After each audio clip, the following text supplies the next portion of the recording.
50-60টা board প্রশ্ন solve করতে গিয়ে নিশ্চয়ই প্যারা খাও এবং লাস্টে কোনো প্রশ্ন মনে থাকে না, খুবই অগোছালো হয়ে যায় পড়াশোনা। আমরা মাত্র 5টা প্রশ্ন বা 5টা টাইপ ভিত্তিক প্রশ্ন সলভ করে এই অধ্যায়ের সকল বোর্ড প্রশ্ন সলভ করে ফেলবো। তোমাকে কথা দিচ্ছি, তুমি কখনোই আর কোনো আনকমন কোশ্চিন খুঁজে পাবা না যে এই কোশ্চিনটা তো প্র্যাকটিস করা আমার হয় নাই।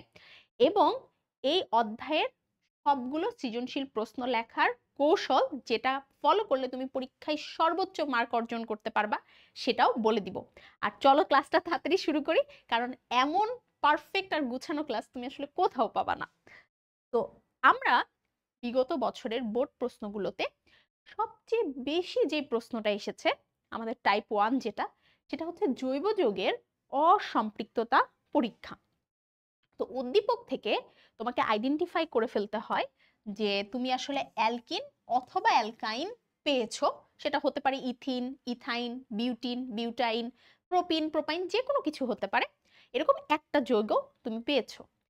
তো উদ্দীপক কিভাবে শনাক্ত করতে হয় এটা আমি ভিডিওর লাস্টে বলে দিব। আমি ধরে নিচ্ছি যে তুমি জেনে গিয়েছো যে এটা একটা অ্যালকিন। এইবার এই অ্যালকিন এবং অ্যালকাইন কেন অসম্পৃক্ত যৌগ, প্রথমে তোমাকে এই কথাটা লিখতে হবে। তো অ্যালকিনে যেমন ডাবল বন্ড আছে, অ্যালকাইনে তেমন হচ্ছে ট্রিপল বন্ড আছে। অর্থাৎ যেখানে কার্বন কার্বন একের অধিক বন্ধন থাকে তাদেরকে আমরা অসম্পৃক্ত জৈব যৌগ, ইংলিশ টার্মটা লিখলে খুবই ভালো, আনস্যাচুরেটেড অর্গানিক কম্পাউন্ড বলে থাকি। এইবার এই অসম্পৃক্ত যারা, তারা দুই রকমের পরীক্ষা দেয়। তারা ব্রোমিনের সাথেও পরীক্ষা দিতে পারে, পটাশিয়াম পারম্যাঙ্গানেটের সাথেও পরীক্ষা দিতে পারে।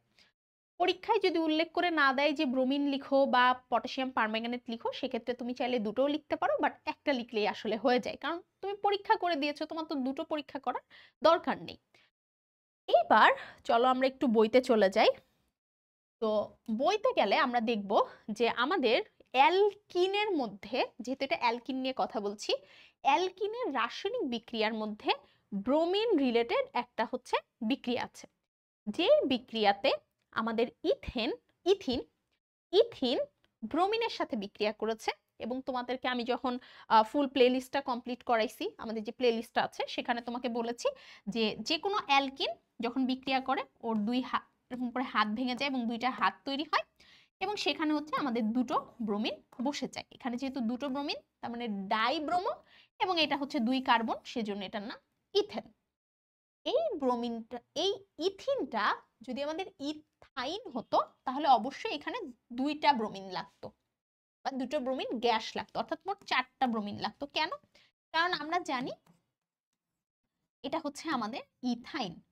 তো এখানে যখন হাতগুলো ভাঙবে, প্রথমে একটা হাত ভাঙলো তো এরকম হবে, এরপরে যখন আরেকটা হাত ভাঙে তখন কিন্তু এরকম হয়, কারণ এখানে দুটো বন্ড আছে, প্রথম বন্ডে দুইটা হাত, তারপরে বন্ডে দুটো হাত।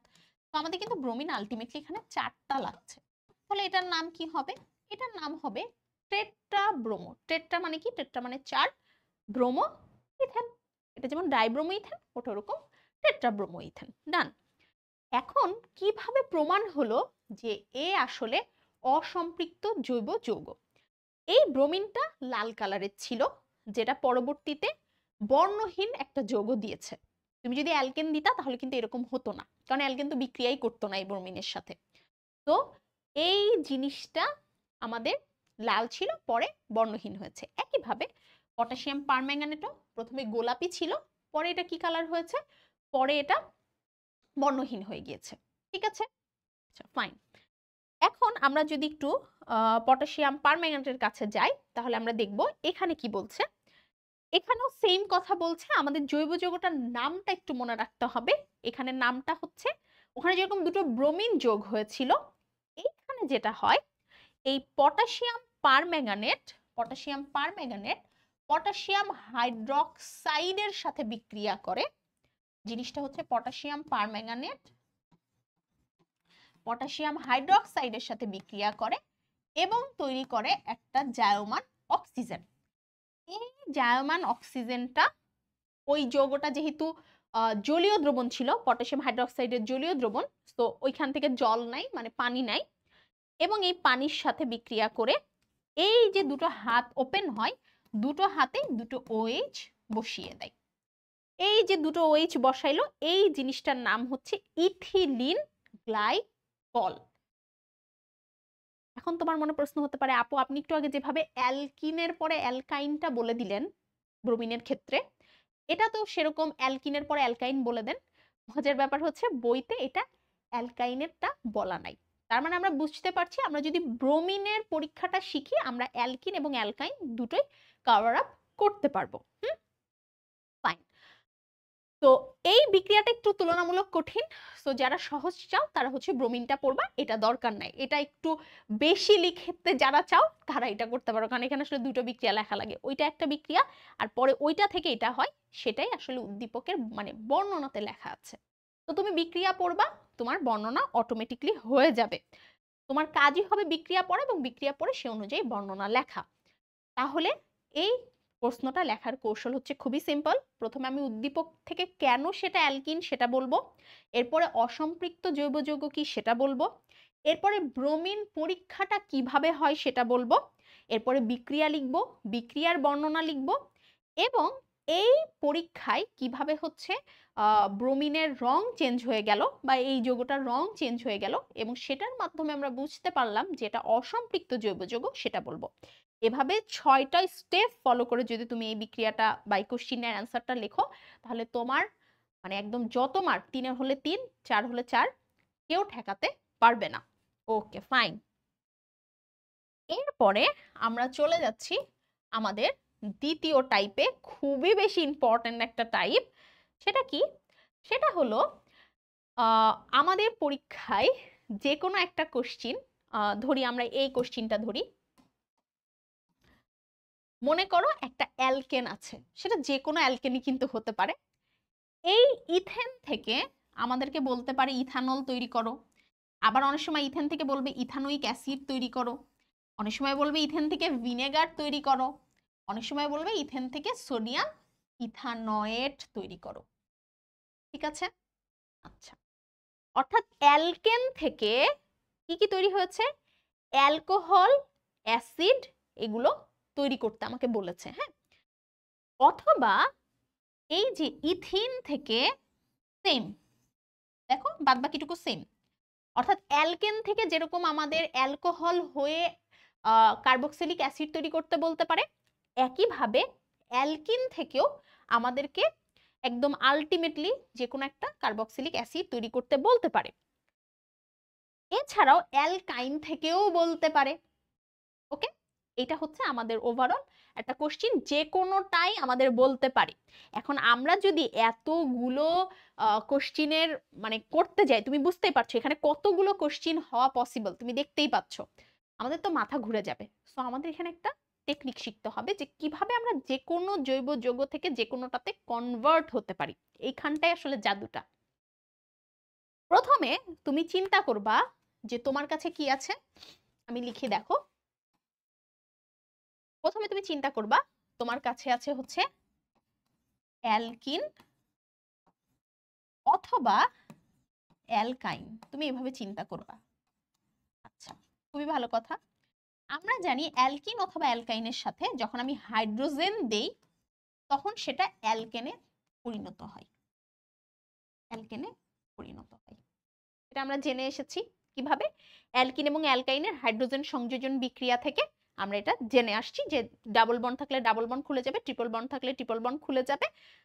ডাবল বন্ড থাকলে একটা হাইড্রোজেনে হয়ে যায়, যদি ট্রিপল বন্ড থাকে তাহলে আমাদেরকে এরকম দুটো হাইড্রোজেন দিতে হয়, তাহলে আমি অ্যালকেন পেয়ে যাচ্ছি।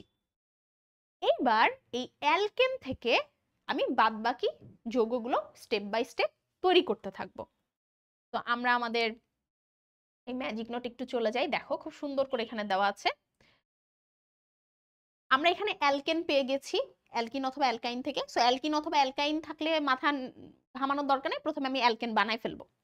এরপরে আমাদের একটা অ্যালকেন, মানে এখানে ইথেনের কথা বলছি, ইথেনকে যদি আমি ক্লোরিনেশন করি বা ক্লোরিনের সাথে বিক্রিয়া করি, তোমাদের মনে থাকলে মানে মনে থাকবে যে অ্যালকেন কিন্তু খুব একটা বিক্রিয়া দিতে পছন্দ করে না, অ্যালকেন হচ্ছে প্যারাফিন। অ্যালকেন শুধুমাত্র একটা বিক্রিয়াই দেয়, সেটা হচ্ছে ক্লোরিনের সাথে বিক্রিয়া, এটাই ও বেশি পছন্দ করে। তো ক্লোরিনের সাথে যখন ও বিক্রিয়া দেয় তখন এখান থেকে একটা হাইড্রোজেন এবং একটা ক্লোরিন চলে যায় আর এখানে আরেকটা ক্লোরিন বসে যায়। এবং সেটা হচ্ছে ইথাইল। ইথাইল মানে হচ্ছে এই যে এই অংশটুকুর নাম হচ্ছে আমাদের ইথাইল, এই যে ইথাইল। তো ইথাইল ক্লোরাইড এবং হচ্ছে আরেকটা ক্লোরিন, এই যে এখানকার হাইড্রোজেন যোগ হয়ে এই জিনিসটা তৈরি করে ফেলে। গেল স্টেপ টুতে এই ইথাইল ক্লোরাইড যেটা, এই ইথাইল ক্লোরাইড সোডিয়াম হাইড্রোক্সাইডের সাথে যদি বিক্রিয়া করায় তাহলে আমি ইথানল পাবো। মানে অলরেডি আমার অ্যালকোহল তৈরি কিন্তু হয়ে গেল। প্রথমে অ্যালকাইল ক্লোরাইড তৈরি করলাম, তারপরে আমি যদি এটার সাথে বিক্রিয়া করাই, এটার OH আর এই যে সোডিয়াম ক্লোরাইড এটা একসাথে যোগ হয়ে সোডিয়াম ক্লোরাইড দিয়ে দিবে এবং হচ্ছে এখানে OH হবে, মানে ইথানল তৈরি হয়ে গেল। আচ্ছা, এরপরে যে জিনিসটা আসবে, এই ইথানলকে তোমাদেরকে যখন জৈব যৌগের প্লেলিস্ট করাইছি ওখানে সুন্দরভাবে পড়াইছি যে ইথানলের সাথে তুমি যদি একটা জায়মান অক্সিজেন দাও তাহলে ইথানল হয়, আর ইথানলের সাথে যদি তুমি আবার জায়মান অক্সিজেন দাও তাহলে ইথানোয়িক অ্যাসিড হয়। এটা তোমাকে বারবার পড়ায় আনছি যে অ্যালকোহলের সাথে একটা জায়মান অক্সিজেন মানে হচ্ছে অ্যালডিহাইড, এবং অ্যালডিহাইডের সাথে একটা জার্মান অক্সিজেন মানে হচ্ছে কার্বক্সিলিক অ্যাসিড। এখানে কিন্তু তাই হয়েছে। কিন্তু এই জার্মান অক্সিজেন তুমি কোথা থেকে পাবা? ওই জন্য তোমাকে লিখতে হবে সালফুরিক অ্যাসিড এবং হচ্ছে পটাশিয়াম ডাইক্রোমেট। পটাশিয়াম ডাইক্রোমেট এবং সালফুরিক অ্যাসিড এই দুটো বিক্রিয়া করে জার্মান অক্সিজেন দেয়, সেই জার্মান অক্সিজেনের সাথে আলটিমেটলি বিক্রিয়া করছে। এরপরে তুমি খুব ভালোভাবে জানো ইথানোয়িক অ্যাসিডের 4 থেকে 10% জলীয় দ্রবণকে ভিটামিন বলতেছি ভিনেগার বলে। এই ইথানোয়িক অ্যাসিড তৈরি হয়ে গেল। তুমি খেয়াল করো, তুমি ইথেন থেকে কমপ্লিটলি কি তৈরি করতে পারলা? তুমি তো প্রথমে ইথিনে ছিলা, ইথিনে বা ইথাইনে ছিলা, সেখান থেকে তুমি ইথেন বানাইছো, ইথেন থেকে তুমি হচ্ছে ইথানল বানাইছো মানে অ্যালকোহল, অ্যালকোহল থেকে তুমি অ্যালডিহাইড বানাইছো মানে ইথানল, ইথানল থেকে তুমি ইথানোয়িক অ্যাসিড বানাইছো তার মানে হচ্ছে কার্বক্সিলিক অ্যাসিড। এই কার্বক্সিলিক অ্যাসিডের সাথে যদি সোডিয়াম হাইড্রোক্সাইড আবার যোগ করো তুমি তাহলে এই যে সোডিয়াম কার্বক্সিলিক অ্যাসিডের যে লবণ সোডিয়াম ইথানয়েড তুমি কিন্তু সেটাও পেয়ে যাচ্ছ। তোমার কি আর কখনো আটকাবে? এইবার তোমাকে মজার ব্যাপার বলি, এগুলো সব ইথেন দিয়ে, তাই না? এখন এই জায়গাগুলোতে যদি প্রোপেন থাকতো বা প্রোপিন থাকতো কি করতা? তুমি স্বাভাবিকভাবে এখানে আরেকটা এই যে এই জায়গাতে আরেকটা CH2 লিখতা, একইভাবে প্রত্যেকটাতে একটা করে CH2 তোমার বেড়ে যেত, আর কিচ্ছুই হতো না, কিচ্ছুই হতো না, আর নামগুলো চেঞ্জ হয়ে যেত, প্রত্যেকটাতে এভাবে একটা করে CH2 বেড়ে যেত। এটার নাম হয়ে যেত প্রোপাইল ক্লোরাইড, এটার নাম হয়ে যেত তোমার হচ্ছে প্রোপানল, তারপর প্রোপানেল, তারপর প্রোপানোয়িক অ্যাসিড, সোডিয়াম প্রোপানয়েড। কিভাবে বিউটেনের ক্ষেত্রেও সেম ঘটনা ঘটতো। এটা একটা কি সুন্দর জাদু না? আচ্ছা, এইবার একটা জিনিস আমরা একটু মনে রাখবো, যদি আমাদের কখনো এইটা চলে আসে প্রথমটা, সেক্ষেত্রে আমরা কি করব? মিথেন আসলে আমরা কি করব? হ্যাঁ, আচ্ছা, তো আমাদের তো মিথিন নাই, মিথিন বা মিথাইন নাই, তাই না? তো যেখান থেকে আমরা হচ্ছে মিথেন বানাইতে পারবো, তো অবশ্যই আমাদের ইথিন থেকেই মিথেনকে বানাতে হবে বা ইথাইন থেকেই মিথেনকে বানাতে হবে। তো ইথিন থেকে যে মিথেনকে বানাবো সেই পদ্ধতিটা আমরা অন্য একটা সৃজনশীলে শিখবো। আমরা ধরে নিচ্ছি যে আমাদের মিথেন আছে। তো এই যে মিথেন, মিথানল তৈরি করবে কিভাবে? এটা তোমাকে জানতে হবে যে মিথানলের সংকেতটা আসলে কি। মিথানলের সংকেত কিন্তু CH3OH। হ্যাঁ, আচ্ছা, এবার মিথানলের সংকেত তোমরা অনেকেই পারো না, এইটাই সমস্যা। এবং মিথানোয়িক অ্যাসিডের সংকেত হচ্ছে এইরকম, এই যে এই জিনিসটা তোমরা অবশ্যই খেয়াল করবা পড়ার সময়, কারণ এইখানে তোমরা অনেকে কি করো এই CH3CHO লিখে ফেলাও, এটা কিন্তু ইথানল, এটা কিন্তু মিথানল না, ঠিক আছে? এবং এই মিথানলের আরেকটা নাম হচ্ছে ফর্মালডিহাইড, যেখান থেকে আমরা আবার ফরমালিনও তৈরি করতে পারবো। তো পরীক্ষায় অনেক সময় আমাদের এটাও থাকবে যে ফরমালিন কিভাবে বানাতে হয়, অ্যালকেন থেকে কিভাবে ফরমালিন বানাবো। তো অ্যালকেন থেকে ফরমালিন বানানোর জন্য বা মিথেন থেকে ফরমালিন বানানোর জন্য তোমার মিথানল পর্যন্ত আসতে হবে। তুমি যখন মিথানলে এসেছো তার মানে তুমি ফরমালিন বানাই ফেলছো, কারণ মিথানলের অপর নাম ফর্মালডিহাইড।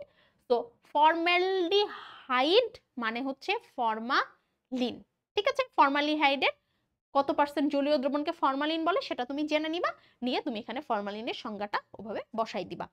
বিগত বছরগুলোতে পরীক্ষায় অনেকবার এসেছে যে মৃত প্রাণী সংরক্ষণের জন্য যেটা লাগে অর্থাৎ ফরমালিন যে লাগে সেটা উৎপাদন প্রক্রিয়া ব্যাখ্যা করো এই মিথেন থেকে বা অ্যালকেন থেকে, এটা অনেকবার আসছে। তো তোমরা অবশ্যই এইটা নিজে প্র্যাকটিস করবা বা নিজের চেষ্টা করবা ফলোইং যেভাবে আমি ইথেনটা দেখালাম। আর ইথেনের অনুযায়ী প্রোপেন বিউটেন এটা তো আমি প্র্যাকটিসও করাই দিছি যে খালি একটা একটা করে CH2 বাড়াই দিবা, গেল। এখন তোমরা অনেকে বলছো যে আপু আপনি খালি লেখার কৌশল বলছেন, লিখতে হবে কিভাবে সেটা বলার নাই। তো এইটা কি, এই জিনিসটা কি? এইটাই তো লেখা, এইটাই তো কোশ্চেনের অ্যান্সার। তুমি একটা জিনিস চিন্তা করো, পরীক্ষায় আসলে যখন ধাপ 1 ধাপ 2 করে তুমি এতগুলো লিখবা, তুমি শুধু বিক্রিয়াটা মনে রাখবা, বর্ণনা দেখে দেখে লিখে দিবা। এই ইথাইল ক্লোরাইড সোডিয়াম হাইড্রোক্সাইডের জলীয় দ্রবণের সাথে, জলীয় দ্রবণ মানে যে অ্যাকুয়াস সলিউশনের সাথে বিক্রিয়া করে কি তৈরি করছে সেটা তুমি লিখে দিবা। একইভাবে এখানে এটার এটা বিক্রিয়া করছে, নাম বলবা, বলে এটা উৎপন্ন করে, পরে এটা এটার সাথে বিক্রিয়া করে, এটা এটা আমি বলতেছি, তোমাকে অবশ্যই নাম বলতে হবে। এগুলো হচ্ছে বিক্রিয়া হবে, সাথে সাথে হচ্ছে বিক্রিয়ার একটা করে লাইনে বর্ণনা আসবে।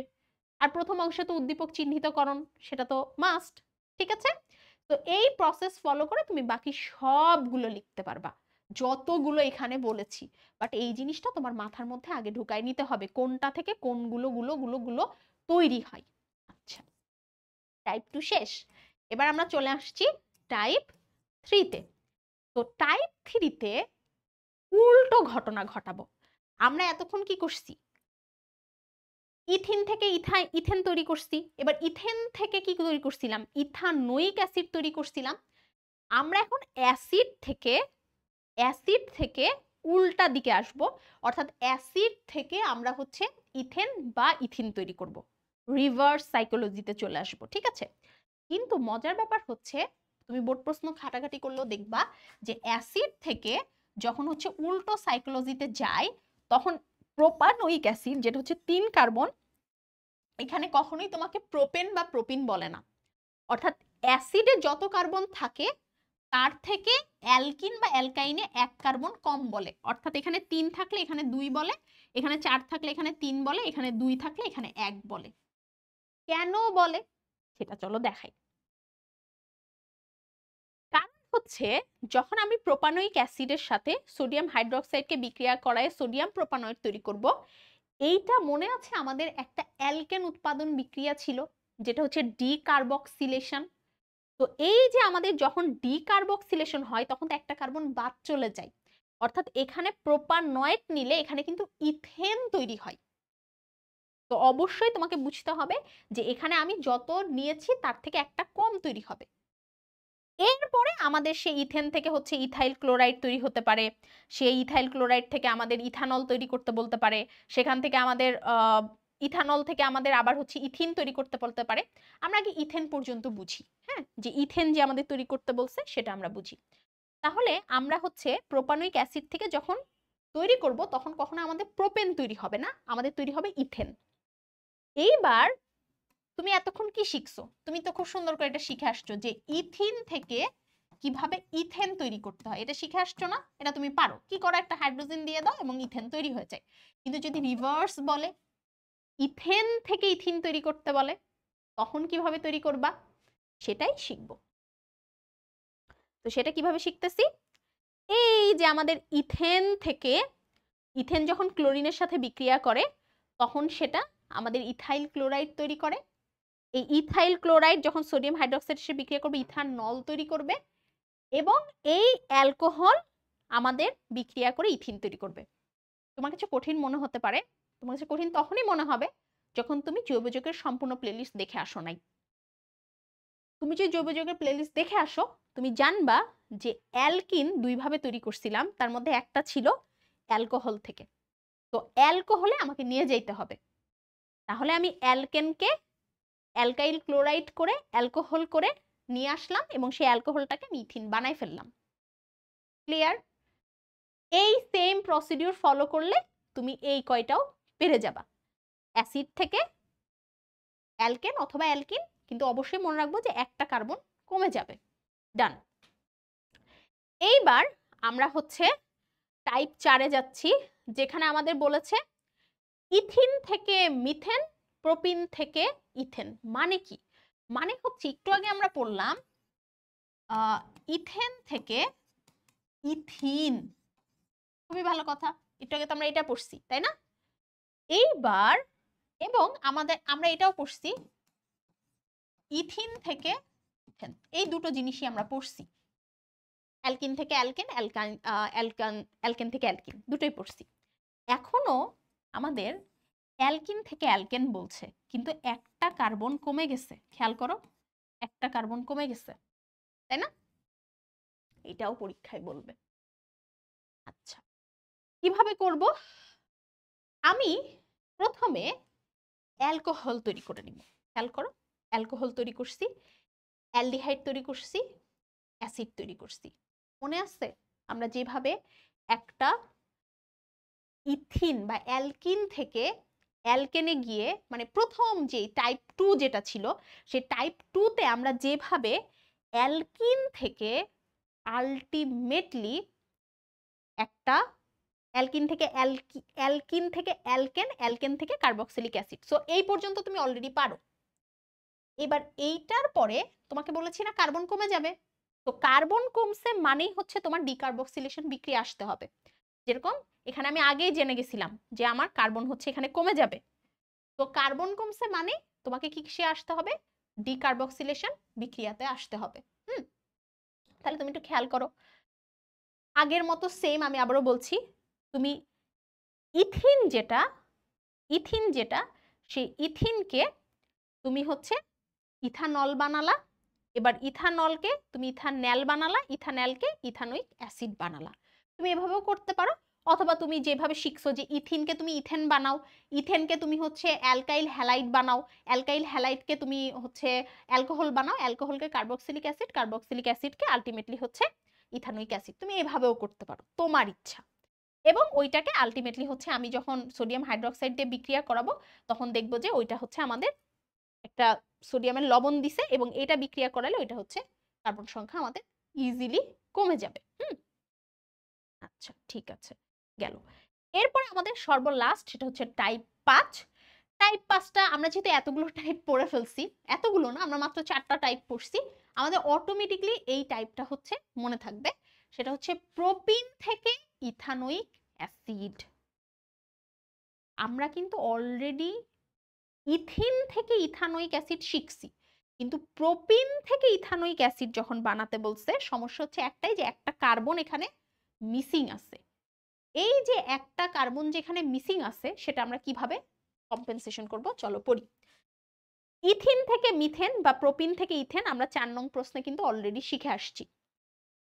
তার মানে আমরা হচ্ছে এখানে যে ইথিন থাকবে বা প্রোপিন থাকবে সেটাকে আমরা কিন্তু হচ্ছে ইথেন বানাই ফেলতে পারছি।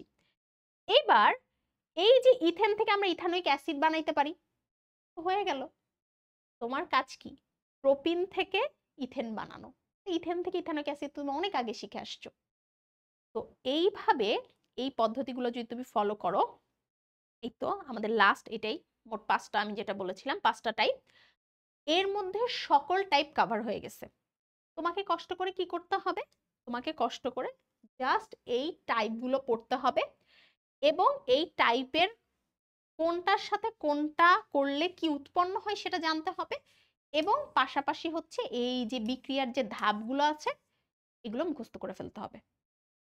এই একটা তুমি মাথার মধ্যে যদি ভালোভাবে নিতে পারো, এই বারবার পড়তে পড়তে যদি মাথার মধ্যে ভালোভাবে নিতে পারো, তুমি অন্যগুলো অটোমেটিকলি পারবা। যেরকম তোমার কি এইটা আলাদা করে শেখার দরকার আছে বলো? এই যে টাইপ হচ্ছে 5 যেটা, তুমি তো অলরেডি শিখেছো যে ইথিন থেকে মিথেন কিভাবে বানাতে হয়, তুমি তো আগেই শিখে আসছো। এই যে এই জায়গাতে তুমি শিখে আসছো ইথিন থেকে মিথেন কিভাবে বানাতে হয়, তাহলে টাইপ 4 তুমি আগে লিখে ফেলবা। এবার বলেছে মিথেন থেকে মিথানোইক অ্যাসিড, তুমি মিথেন থেকে মিথানোইক অ্যাসিড এই যে আগেই শিখে আসছো, এই জায়গাতে এই যে মিথেন থেকে মিথানোইক অ্যাসিড আগেই শিখে আসছো। তোমাকে এবার হচ্ছে একটা হিডেন সিক্রেট বলি। হিডেন সিক্রেটটা হচ্ছে এটা, যখন সেম টাইপের কার্বন থেকে সেম টাইপের কার্বনের অন্য একটা কিছু তৈরি করতে বলে, অর্থাৎ দেখো ethane, ethanol, ethanoic acid, sodium ethanol সব ই ই ই ই দিয়ে তৈরি করতে বলে, ওই কোশ্চেনগুলোর অ্যান্সার করা ইজি। বাট যখনই একটা কার্বন সংখ্যা কমে যায়, তখন অবশ্যই তোমাকে মনে রাখতে হবে তোমাকে ডিকার্বক্সিলেশন বিক্রিয়ার হেল্প নিতে হবে। তুমি যদি ডিকার্বক্সিলেশন বিক্রিয়ার হেল্প না নাও, তাহলে তোমার হচ্ছে তুমি কার্বন তো কমাতে পারবা না। তো কার্বন কমাতে না পারলে ওই কম কার্বন বিশিষ্ট ওই জিনিসটা কিন্তু তৈরি হওয়া সম্ভব হবে না। ঠিক আছে? আচ্ছা, এইবার আসি উদ্দীপক শনাক্তকরণ। ম্যাক্সিমাম স্টুডেন্ট ধরা খেয়ে যায় উদ্দীপক শনাক্তকরণে। উদ্দীপক শনাক্তকরণের জন্য জৈব যৌগের যে প্রস্তুতিমূলক বিক্রিয়া আছে, আমরা দেখাই, জৈব যৌগের যে প্রস্তুতিমূলক বিক্রিয়া আছে এগুলো তোমাকে জানতে হবে। অর্থাৎ পরীক্ষায় তোমাকে বলবে এই জিনিসটা কি, এই জিনিসটা কি, এটা এ, এই এ জিনিসটা থেকে মিথানোইক অ্যাসিড উৎপাদন লিখো। তো তুমি যদি প্রস্তুতিমূলক বিক্রিয়াগুলো না জানো, তুমি আসলে উদ্দীপকই শনাক্ত করতে পারবা না। সেই কারণে শুরুতেই তোমার কাজ হবে, যারা নোট নিয়েছো তারা তো নোট থেকে পড়ে ফেলবা, যারা প্লেলিস্ট দেখেছো তাদের কাজ হবে প্লেলিস্টটা থেকে পুরোপুরি বিক্রিয়াগুলো একসাথে গুছিয়ে লিখে ফেলা। অর্থাৎ অ্যালকিনের প্রস্তুতির কি কি বিক্রিয়া আছে, অ্যালকাইনের কি কি আছে, সবগুলো প্রস্তুতি বিক্রিয়া আগে লিখে ফেলা। না হলে পরীক্ষায় উদ্দীপকই শনাক্ত করতে পারবা না। সো তখন আসলে টাইপ প্র্যাকটিস করে লাভ নাই। তো ব্যাপার হচ্ছে, এই অধ্যায়টা তুমি যদি স্টেপ বাই স্টেপ না যাও, অর্থাৎ প্রথমে একটা প্লেলিস্ট কমপ্লিট করে জিনিসটা সুন্দর করে আত্মস্থ করে তারপর সৃজনশীল প্র্যাকটিসে তুমি না যাও, তাহলে তোমার এটা শুধু টাইম নষ্ট হবে ক্লাস করে, এবং আলটিমেটলি তুমি পরীক্ষায় গিয়ে কখনোই ওই কোশ্চিনের অ্যান্সার করতে পারবা না। এই জন্য এটা আমি এক ক্লাসে বা ওয়ান শট ক্লাসে না দিয়ে এভাবে দিয়েছি যেন তোমরা আলটিমেটলি এটা হচ্ছে বুঝতে পারো। এবং লেখার কৌশল এভাবে ধাপ 1 ধাপ 2 করে করে বিক্রিয়াগুলো লিখবা, বিক্রিয়াতে যা যা হয়েছে সেটার খালি বর্ণনা লিখে দিয়ে আসবা। তো এই 5টা টাইপের বাইরে এসএসসি 26-এর যে শর্ট সিলেবাস আছে এটাতে পলিমারকরণটা ইনক্লুডেড নাই। তো এই জন্য এটা আমি পড়াচ্ছি না, কারণ এটা শর্ট সিলেবাসে নাই। যে কোনো স্কুলে দিয়ে দিতে পারে, এটা যে কোনো স্কুলের পার্সোনাল ব্যাপার, বাট বোর্ড পরীক্ষায় পলিমারকরণ থেকে আসবে না, যেহেতু পলিমারকরণ শর্ট সিলেবাসে নাই। তো তুমি এভাবে সুন্দর করে গুছিয়ে যদি এই চ্যাপ্টারটা পড়তে পারো, অবশ্যই বাকিদের থেকে তোমার প্রস্তুতি অনেকটাই বেশি আগিয়ে থাকবে। তোমরা এভাবে বাদবাকি যেই ক্লাসগুলো আছে, মানে বাদবাকি যে অধ্যায়গুলো আছে সেগুলোর ওয়ান শট সৃজনশীলের ক্লাস চাও কিনা অবশ্যই আমাকে কমেন্টে জানিয়ে দিও। আমি এভাবে বাকি অধ্যায়গুলো তো মাত্র 4টা থেকে 5টা টাইপের মধ্যে সকল সৃজনশীল প্রশ্ন ইনশাল্লাহ সলভ করে দিব। তো সবাইকে অনেক অনেক ধন্যবাদ পুরো ক্লাসটা ধৈর্য ধরে দেখার জন্য, বাট অবশ্যই আগে প্লেলিস্ট কমপ্লিট করে তারপরে এটা দেখবা। সবাইকে আসসালামু আলাইকুম এবং আল্লাহ হাফেজ।